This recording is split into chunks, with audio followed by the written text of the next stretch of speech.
Any questions with today's practice? I thought overall we got through some of the heat. There's still a little bit of pre-snap penalties that we got to correct. Any questions? Is the ramp-up period any different this year, given the way that the? It's pretty similar to last year. Look, here's what it involves: what they're wearing, time on the field. It's 2 hours. So there's certain things that make a lot of sense really before we, get to pads. And Monday will be another helmets and shells, and then Tuesday will be our first full padded practice. From that back shoulder throw from Taysom to Callaway, what kind of goes into that, just to have kind of even the trust to throw that ball? Yeah, look, it's hard in our league to get past, corners on go routes. It happens, but it's a little bit higher percentage throw, and there's kind of a landmark. There's a trust. It's actually I think an easier throw than just throwing the straight go ball. It was a good throw and a good catch, good execution by both those guys. Sean, as far as the corner opposite Lattimore, how many people do you kind of plan on throwing in there just to kind of see what guy? Well, look, there's guys that we view as more inside. There's guys that we view as outside guys. I mentioned at the start of everything that it's a position we're still looking at heavily, and in the meantime, you got to work on developing those that are here. So it's kind of our approach right now. Was it a veteran rest day for P-Rock today? Yeah, look, he had an excused absence, and I'll leave it at that with a death in the family. Jalen Dalton, I think you guys had him in camp last year. He got hurt at the round. What were you able to see from him last year in that brief time? Well, and obviously enough to where that you want to develop and bring him back. I think he's obviously healthy now, and someone that we're going to look to see what kind of progress he can make. This will be an important camp for him. Sean, you're pretty pleased with the consistency of Gilligan today with those punts? Yeah, it was pretty sharp. Yesterday we had some big punts, but it was kind of like a home run or a strikeout, and that's a young player. But it's good to have a live leg, and we got to see glimpses of that from him a year ago. But I thought that period was good. It's pretty impressive. Depending on how the training camp goes with the quarterbacks, could you ever envision in the NFL something akin to a platoon system, or is that just not your? I don't know. Look, we always try to go by what we see and pay attention to what we're watching, and then how do we win the first game, and you go from there. But generally speaking, I think it's important to have a stable leader in there at that position. But again, we'll keep going through the process here and evaluating all the reps and how those guys are both doing. They both had some really good days. They both had some really good throws. And so, look, they put a ton of time in, both of them, and have been fantastic working together. So, it'll kind of take care of itself, I think. Sean, am I reading too much Sean, into how, a small sample size? to get better? Jameis done a good job of concentrating on quicker, efficient, shorter throws instead of. Well, I told him yesterday. I said every time you guys check a ball down to the running back, you'll get an article written. So, It's true. yeah, look, and I understand it. But that's all part of the offense, and you're wanting to see some of the traits that maybe has made this offense go, and yet it'll evolve and take on a little bit of a new life of its own based on who's playing quarterback. But a lot of drills that you get into might be more coverage based, and you're going to have to throw it underneath, and then there's going to be some drills where they're going to force you to throw the ball down the field. But both those guys are focused obviously on being patient, understanding what the defense is trying to take away, and playing then a little bit more efficiently. Sean, with the interior line's ability to get down the field and block on some of those screens, does that help the back be even more patient as he's setting the blocks? Yeah, it's still something, yes, to answer your question. And I would say, I think we can be, and we need to be a better screen team. Now, there's a lot that goes into that, the timing of it. The runner and the offensive line being on the same page. And then there's some weeks, based on the front you're seeing, they're not going to be as effective. And so other weeks, they might be a high priority play based on the technique of how the rush is happening. But I think we can be better in that area this upcoming year. Have you seen Granderson kind of progress from when he got here to where? Man, he's matured a lot. His body has grown, and clearly he understands our system. I said earlier that group is a good-looking group, and he's part of it. I'm encouraged with seeing his progress and also his flexibility to be able to play in the kicking game some too. And you were looking at him coming out. Was he somebody you kind of projected could add on physically? Yeah. To answer that question, yeah, I think we felt like he had the frame to gain weight and muscle mass, and he's been able to do that. All right, thank you.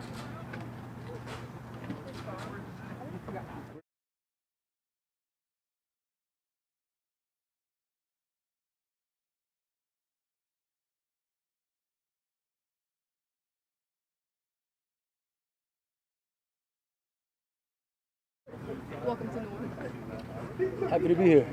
Enjoying the heat? Yeah. What was take us through the process of getting here, really? I mean, obviously coming from New York, I just kind of wanted to be a part of a winning culture. I feel like they have that here, and I just wanted to be a part of that. Was it a surprise to you at all that took a little while to find the team, considering how good you've been? I mean, I understand it's a business. I understand I'm coming off an injury and stuff. So, I mean, I understand the business part of it. Right. Are you kind of anticipating to play a lot more interior? I know you've been working outside here to start. Were you anticipating playing interior? How you kind of view it? I mean, really just whatever I could play to help the team win. I mean, that's really all I want to do. So obviously with the Falcons, you were in that overtime game a few years ago. Yeah. What kind of memories do you have from playing against the Saints in those games? And, how do you form into this roster? So I was in Atlanta for 3 years. We had a lot of good matchups against the Saints. Won some, lost some, but I mean, this was an organization that just always had a winning culture. So I just always wanted to be a part of it. Hey, Brian, what kind of attitude do you sense with this defense, and what kind of attitude do you hope to bring to it? I mean, it's it's aggressive, it's a physical defense, and I feel like that fit my playing style well. Does previously playing in the NFC South help you get adjusted here, or not really? I mean, I won't say that, but I mean, I try to start fresh every year. I try not to use the pass or anything. I just try to start fresh every year. When you're waiting for that call to come and wait for the right opportunity, what did you do to kind of keep yourself football shape? I mean, just worked out. I mean, I got a trainer down in Florida that I train with. Really good trainer, so I mean, he was able to keep me in shape, keep me ready to go. Anybody you've covered here the past couple of days at all that stands out? Just any of these receivers? I mean, all the receivers are good. I mean, to be honest, I would say. Do you think it's too bad Julio's not in this division? I mean, Julio is a good friend of mine. I mean, wish him the best with his new team. How are you adjusted to the heat so far? I know New York's a bit different this time of year. I mean, I'm from Florida, so I mean, it's pretty similar to Florida, I would say. The heat and the humidity. What have been your thoughts on Jameis? Last question, guys. Jameis is a really good quarterback. I mean, we obviously got history, from standing in the division, but I think he's a really good quarterback. I think he can help us this year. Thank you. Appreciate it. We're going to have Chauncey Gardner-Johnson over there and then Taysom Hill.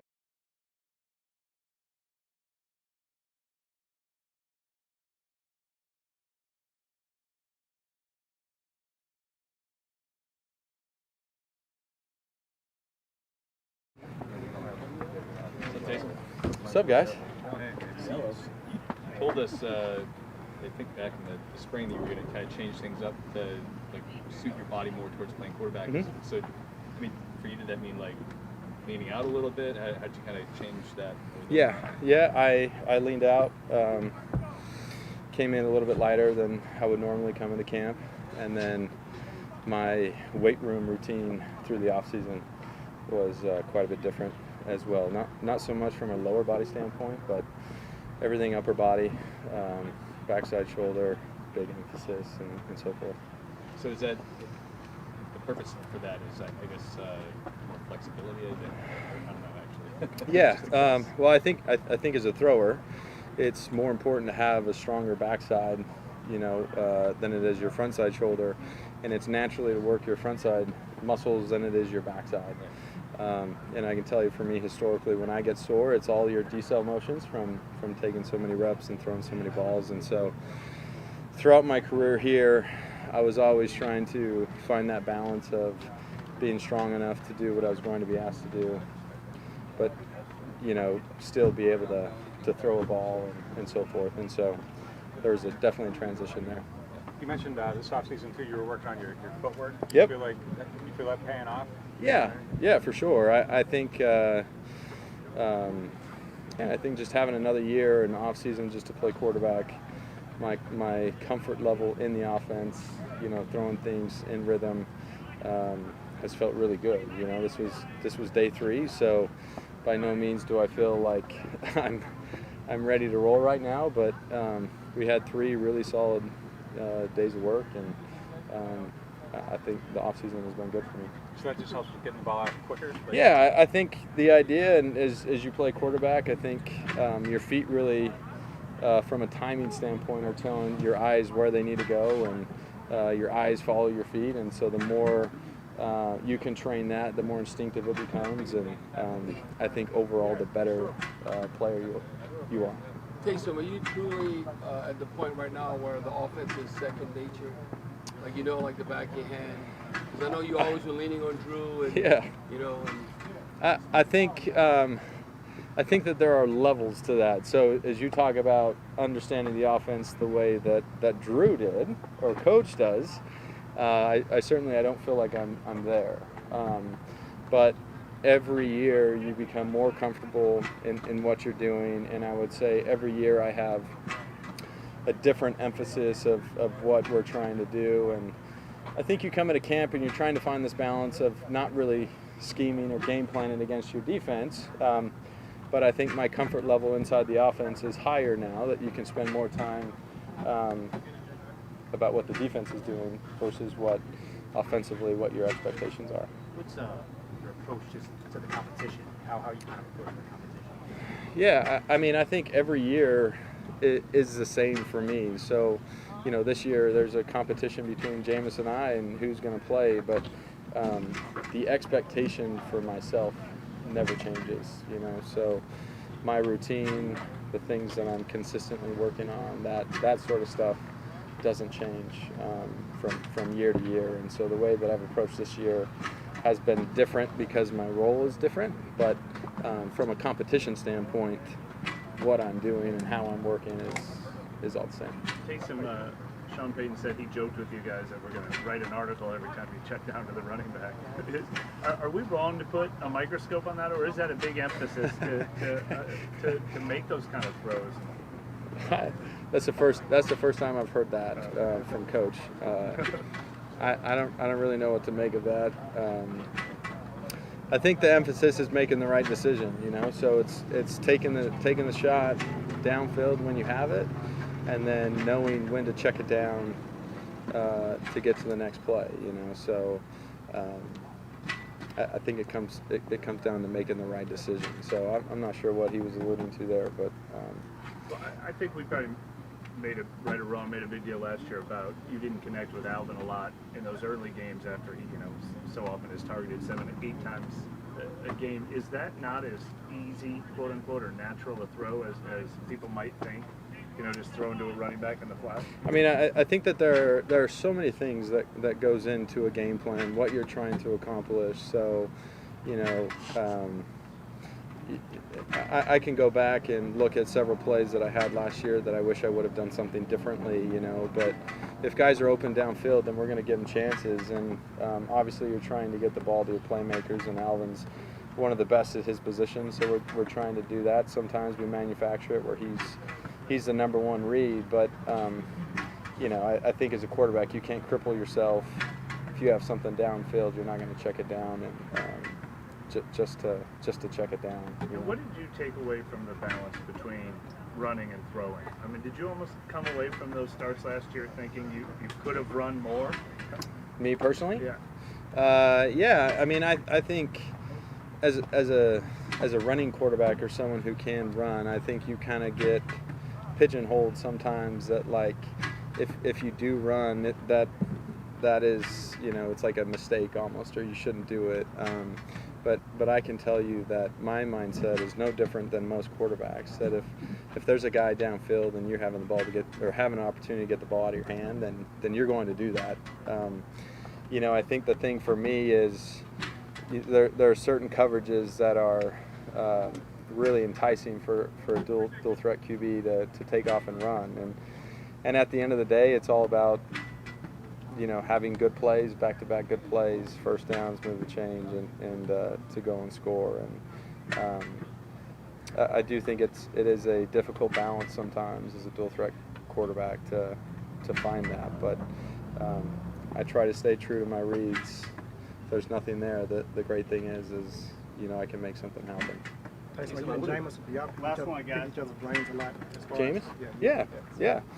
I love working with Jameis. You know, Jameis he works really hard. I think he's really smart, and he's got a lot of experience, you know, playing the position. And so I think the culture here has been no different. You know, I'd say Drew was a great mentor, you know, and allowed all of us to pick his brain. And you know, he's obviously not here, but between the four of us in our QB room, we're always working together, giving feedback if someone makes a good decision. We certainly let them know that we thought it was a good decision, it was a good throw. And if there are questions, you know, there are plenty of times where, you know, I might make a throw, but I want to see what happened on the backside of that. I'll come back and I'll ask Jameis or Trevor and Ian and so forth, or the coaches. And we've got a really, really good room and a group that really works well together. Thanks, guys. Thank you.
Finally here. Glad to be able to see y'all.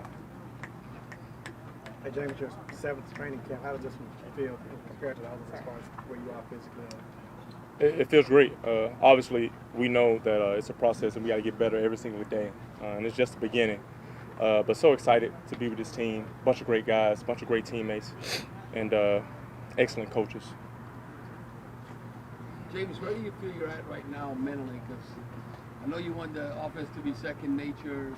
where you actually not only try to run plays, but know what the defense is doing, how you're going to attack that defense, because before you know it, the season's here. And you know, Sean, you know, everyone's saying, well, do you know the offense like Sean or Drew Brees? That's a lot of years. So where do you think you're at right now? Yeah, you know, continuity is always a great thing for any position. And being able to experience Sean's and Drew's relationship gave me a good grasp of the system. But obviously reps is what's important. This year, you know, I probably got more reps in 3 days than I got all last year. So it's an incredible feeling to be able to have the opportunity to go out there and execute, because I'm more of a, you know, a visual learner. I like to apply what we're doing, apply to certain concepts, and I learn better that way. So it's been fun, and I think I'm getting a good grasp of it. But obviously, my objective is to get better every single day, and I know with a great head coach, his resume speaks for itself, and we got great guys in that quarterback room, and we're helping each other, and we're building. Jameis, how much more confidence do you have to be aggressive as a passer when you're gunning for a starting role as a quarterback compared to last year when you fill in for Drew? I feel like sometimes, you know, I don't want to assume anything, but maybe you want to manage the game a little bit more and not turn it over, especially when you come in like in the middle of a game after Drew goes out. Does that make sense? Like, are you able to be more aggressive when you're gunning for a starting role and kind of cut it loose a little bit more? I think it depends on the situation, right? I think our defense does a great job of mixing up coverages, especially right now. I mean, they probably have 3 installs in. So we have a great a defense that makes you check the ball down, right? But when those opportunities are there to get big plays, you want to execute them. We did that pretty well today. I know Taysom had a nice back shoulder to Marquez Callaway in a spear. So when you get those opportunities, you want to execute on those. But my main goal is again to really perfect this offense, and whatever they need me to do, I'm able to do it. You mentioned the amount of reps you're getting now. Do you feel what you've learned? Are you able to apply everything? And does it feel any different? Do you feel like you've made growth since last year, just being around here? Yes, I feel like I'm getting better every single day. But one thing that helps, I'm telling you, when you're able to watch greatness run it, you build a mentality that you just like. I can go and watch clips of him do it, right? So I'm just trying to replicate what he does, right? And then I get a grasp of different concepts that I like more than what he may like. You kind of pick and choose, like definitely when I'm planning, when I'm sitting there watching film, things that I may be more, things that I may like more than him. But in terms of the offense, I feel like I'm grasping it well, and I'm executing pretty good. Traquan Smith, the first day, said how, you know, talking about you guys working out, and it wasn't just on the field stuff. I mean, you guys were, you know, it's just a couple of y'all, so you've got to know each other real well. I mean, how important was that, just on-field rapport and off-field, just to kind of get to know the people even more that you're going to be playing with? Man, like I said, continuity. Like the more times I can see him getting in and out of a break, the better for us. Right, we want to be on the same page. He's one of our elite receivers, and we have to be on the same page together. So it was definitely a privilege to get to work with one of my main guys, you know, down in Tampa, and it was fun. And you've seen how it translates out here on the field. Me and him, that probably was our first incompletion today on the freaking slip, and we'll take that incompletion today. We know that. I mean, sometimes it happens, right? What about just the importance of being able to spend time together? I mean, because you can work and then, you know, you're often doing meetings and such, but just kind of that one-on-one, two-on-one, you know. Just I often say that teamwork makes the dream work, right? So the more I just get to know who that guy is, he gets to know who I am.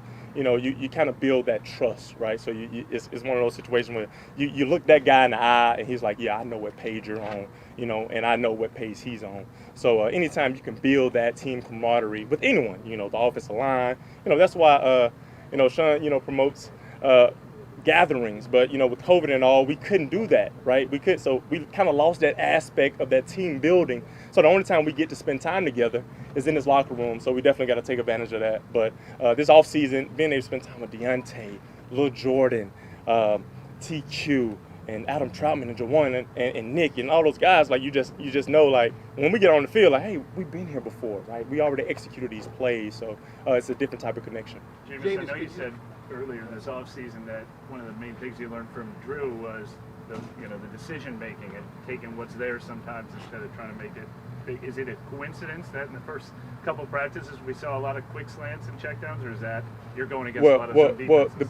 It wasn't decision making. It's like we're making money off of decisions, not results. So we're not result oriented. That's the big thing. And as long as you gain completions, we're doing good, right? We have a great defense. We have a great offensive line. Like defense, they get tired when they see completions, right? They want you to check it down. But I think that's what Drew really perfected over the last 3 years of his career of just lulling defenses asleep and then boom, boom, boom, over their head, and there you go, a touchdown. Could you share it with us after the Tampa playoff game? What Drew shared with you, the fans? I know, like, did he? It was almost like a passing of the torch, or can you share what he told you? No, he just was motivating me, man. Like, I'm gonna keep that between me and Drew. Like I said, I seen that guy battle through all the things he had to go through last year. So just for him to be able to be aware, be present, to share something with me, and that was probably his last game. That was a privilege and an honor. So I'm gonna keep that between us. I think he'll respect that. Have you all stayed in touch? How do you think? Have you and Drew stayed in touch since then? We have. Is that check down mentality? Is that a significant change for you at all? No, it isn't. It is not no check down mentality. Well, not mentality, but it's not proportional statements there. Listen, it's take what they give you, right? And I think that's one thing our coaches preach. We want to, like on my resume, I said, elite progressions. Like we want to do that. Me, Taysom, all the quarterbacks, we want to be elite in our progressions, right? Typically, offense always says, someone is always open, right? So we want to be able to move through those progressions quickly and be able to get the ball completed. Jameis, how'd you guys take the Mike Thomas news? Man, I was devastated. Like, he's one of the best receivers in the game, right? But the thing about Mike Thomas, he's working his tail off to get back with us, right? So it's not like we have a guy that's not going to be working. This guy is one of the most dominant receivers over the past 5 years. This guy has a tremendous work ethic. This guy wants to be here. So I guarantee you, Mike Thomas is working his tail off right now to get back with us. And that's what we're going to be able to cherish. We're going to remember this year from Mike Thomas, right? All great players go through adversity. I had some adversity where I had to sit the bench all of last year, right? So all great players go through adversity. Mike Thomas is going to bounce back stronger than ever. And that's what this culture is with the Saints organization. Like, before I even got here, the past 4 years, this team has been winning. This team has been together. So we're going to embrace our teammates, and we're going to love on our teammates, and we're going to have their back until they get back. The dynamic of that relationship, I mean, were people upset with them or anything like that? Or was... No. We're uplifting him. We're encouraging our teammates here. That's what we do. We got his back. I got his back, 100%. It's early, but early impressions of Ian Book in the meeting room and you're smiling. So. Yeah, I love Ian. He has to be more prepared, especially on his rookie performances. He can't get called out in the team meeting and not be able to prepare. Like he has to be ready to sing his song. But no, all jokes aside, Ian has been doing really good. He's been very receptive. I think that I love our quarterback room, even with Trevor, Tace. All of us have great relationships, man. We're all building to help each other out because the thing is about this team, right? As quarterbacks, we have to put the team in front of all of us. We all have our individual goals, right? We all have our individual accomplishment that we want to accomplish on the field, but collectively, we want to be able to make the team go. And I think we're together, and I think we're all doing that. Jameis, you kind of referenced sitting on the bench last year, and it's tough. I know you know what was going to happen. You know you were going to be competing for a starting job, but when you got that first practice in, you know that you're out there doing it. Like, did you reflect on that personally? Man, it's always a great opportunity to have a chance to be one of 32, right? And like I said, man, we got great coaches. I have a great team, man. I'm so blessed to be a part of this team more than anything else, And you can't put a price on having an opportunity to be an NFL quarterback. I mean, I think that's one of the most desired positions in all the sports is to be a quarterback, and I have a great chance to be that. Jameis, you mentioned that play where Taysom Smith slipped. Can you go through the next play from your eyes, the deep pass to Deontay? Was that just good coverage on that play? Well, obviously I want that play back. But I mean, that's the thing. It's next play mentality, right? Incompletions, we're gonna live with incompletions. But again, with the connections, the more and more we rep that, the later on in camp you're gonna see us connecting on that. The more and more we have, reps where we feel the cornerback trying to send inside, the more and more I can communicate to Deontay on film, watching the film, like, hey, running like this. Hey, how do you want that ball? Do you want me to drive that ball a little bit more? Hey, do you want me to lay that ball out a little bit more? And I think that's what leads to execution, right? That's the most important thing. You can run the play over and over and over again, but the execution may lead you to another place in the progression. So I know me and Deontay worked that ball a lot this offseason, not against a defensive player like Crawley. So we're going to continue to get better at that, and we're going to start executing on that. We usually only have time to write down whether it's completion or incompletion, so it's just always helpful to hear y'all's perspective of what actually happened, so we can tell them. Oh yeah, listen, incompletions are not a bad thing, but we want the ball in our playmakers' hands. Do you have any, I was talking to Pete Carmichael yesterday. He was talking about how much you guys really sort of poured over almost every throw you had made in your career. What were you thinking there? Was that something that took place last year or even this offseason? And had you done a deep dive like that, really? You know, every year I get a chance to do a self-scout of myself.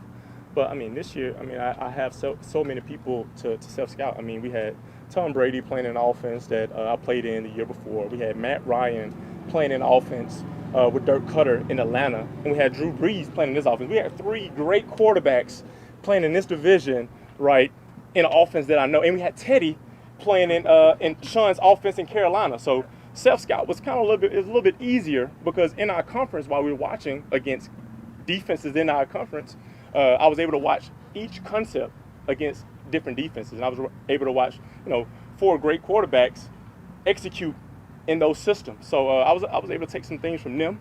I was able to take some things that I learned from my experience in those offenses. And obviously this newer offense with Sean, I'm able to see different concepts and stuff that I enjoy here. So it was an amazing year for me in terms of just growth of learning football overall because I had so many pieces in place to be able to take things from.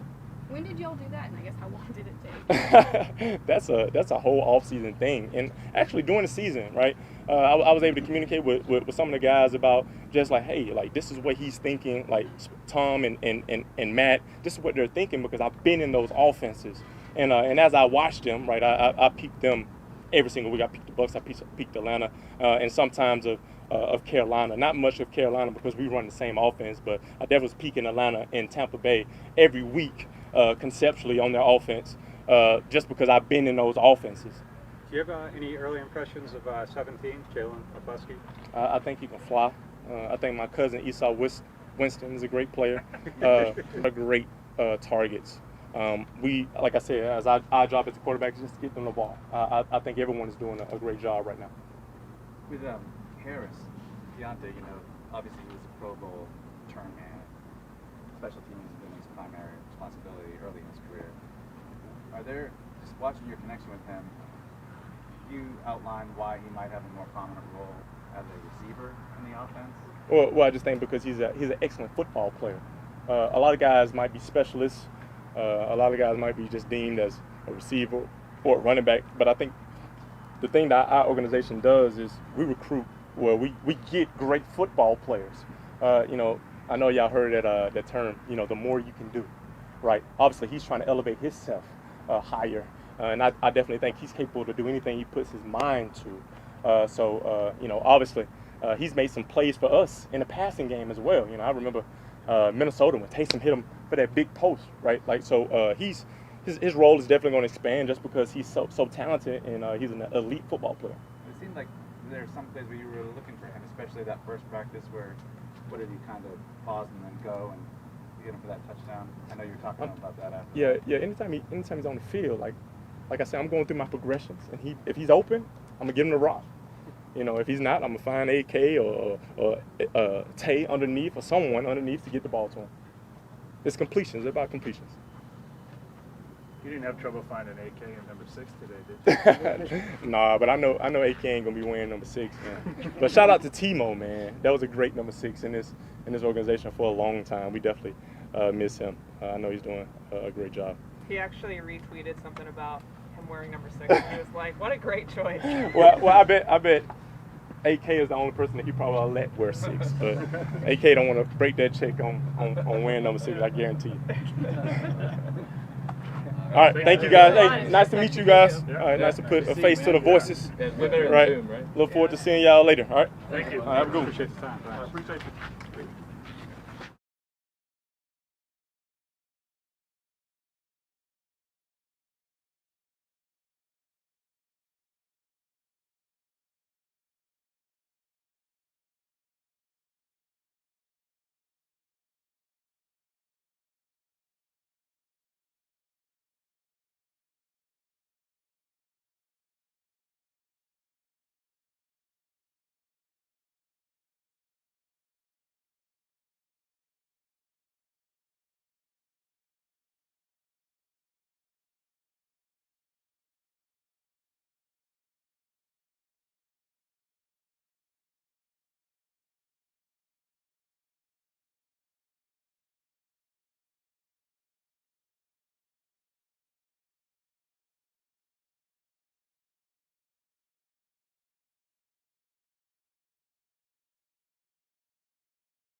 already? Man, how much have you just changed physically since you first got here? Since like you had to have what, like another 20 pounds? Yeah. So when I first got here, I was about 243, and then I got up to about 254. So my second year I played around 270. Now I'm 277. So my body been maturing, developing. I'm getting bigger and stronger. Like how much? I know they look for that in their edge guys. So like how much does that help you with what they want you to do? I just have that extra. It helps a lot. You know, you can't be skinny and being tossed around on the field. So you know, being bigger and stronger help you play stronger a lot better to hold your weight on the field. So that helped me in a way of, you know, taking on blocks. You know, power. So what goes into adding 30 pounds? And like I said, it seems like you can't just go out and eat like a bunch of McDonald's. So it's definitely a process, you know, going into gaining weight. So it's a routine and it's your job. So you got to take care of your body, make sure you recover, you work out, and you eat healthy. A lot of protein, shakes, muscle milks, and you know, just staying on top of it. My diet is a big thing for me, and I'm gonna continue to improve that. Carl, how did you end up at Wyoming? You know, Sacramento, California. Talk about that, the route you took there. Yeah, so I ended up at Wyoming because in high school I was 6'5", 173 pounds. So I had the tape, but unfortunately I was too skinny. So a lot of guys came and recruit me, and they was trying to picture, okay, he played defensive end, how he's going to go from 170 to 250. It's impossible. So Wyoming took a chance on me. They gave me an offer, and that was the only offer I had, and I took advantage of it. So I went from 173, and within like 2-3 weeks, I was 190. So I ended up playing as a two freshman at 200. It's going to be harder to do the worm now after a sack with that physique, huh? You said what? Is it harder to do the worm after a sack with the new physique? You're going to have to do it. Yeah. I did the worm one time, and I kind of retired from it. Cam Jordan came up to me and was like, yeah, don't do that again. So ever since then, you know, I learned from a veteran. I ain't brought it out since then. Hey, what kind of rotation you guys think you have right now on the edge, especially even after losing Trey? It seems like Payton, you, Marcus, Tano, Faustinio, Cam. Right now during camp, it's training camp, so the rotation is just going to be all over the place.